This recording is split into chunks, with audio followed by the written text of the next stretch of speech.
की मिठास। गंगा प्रसाद का परिवार शहर के पुराने हिस्से में स्थित एक बड़े लेकिन थोड़े जर्जर हो चुके घर में रहता था। ये घर कई पीढ़ियों का साक्षी था और इसकी दीवारों में परिवार की अनेक कहानियां समाई हुई थीं। गंगा प्रसाद 75 वर्षीय वृद्ध अपने 4 बेटों और उनके परिवार के साथ एक संयुक्त परिवार की परंपरा को जीवित रखे हुए थे। संयुक्त परिवार की खुशी। घर में कुल 15 सदस्य थे। गंगा प्रसाद, उनकी पत्नी सरस्वती देवी, 4 बेटे, उनकी बहुएं और 7 पोते पोतियां। सुबह से लेकर रात तक घर में चहल पहल बनी रहती। बच्चे आंगन में खेलते, बहुएं रसोई में तरह तरह के व्यंजन बनाती और बड़े बुजुर्ग घर के आंगन में बैठकर पुरानी यादें ताजा करते। संयुक्त परिवार में रहने का सबसे बड़ा लाभ ये था कि कोई कभी अकेला महसूस नहीं करता था। हर सुख दुख में सभी एक दूसरे के साथ खड़े रहते। त्योहारों का मजा तो कुछ अलग ही होता था। होली के रंग हो या दिवाली की रौनक, सब मिलकर त्योहारों का आनंद उठाते। संघर्ष की शुरुआत, परंतु जैसे जैसे समय बदला विचारधाराएं भी बदलने लगीं।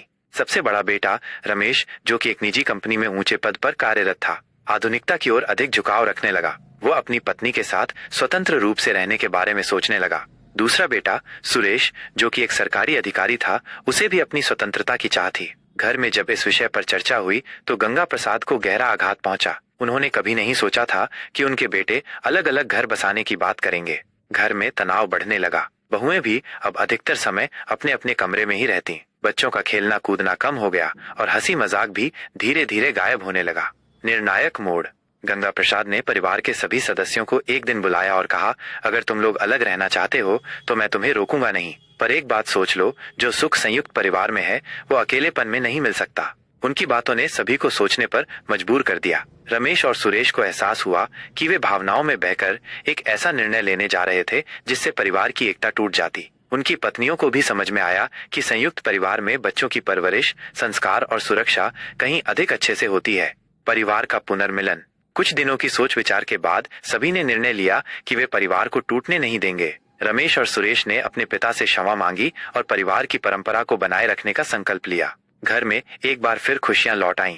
आंगन में फिर से बच्चों की हंसी गूंजने लगी। बहुएं साथ मिलकर खाना बनाने लगीं और गंगा प्रसाद की आंखों में संतोष के आंसू छलक आए। संयुक्त परिवार की यही तो खूबसूरती होती है, जहां रिश्ते पैसे से नहीं, प्यार और त्याग से बनाए जाते हैं। संयुक्त परिवार की असली ताकत। गंगा प्रसाद ने मुस्कुराते हुए परिवार को एक साथ देखा। उनकी आंखें गर्व से चमक रही थीं।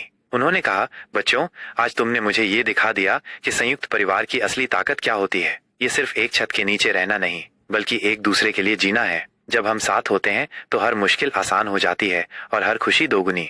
उन्होंने आगे कहा, याद रखना, पैसा और सुविधाएं जीवन में जरूरी हैं, लेकिन रिश्तों की गर्माहट और अपनों का साथ अनमोल है। यही हमारी संस्कृति और परंपरा है जिसे हमें हमेशा जीवित रखना चाहिए। बच्चों ने अपने दादाजी की बातों को ध्यान से सुना और उन्हें विश्वास दिलाया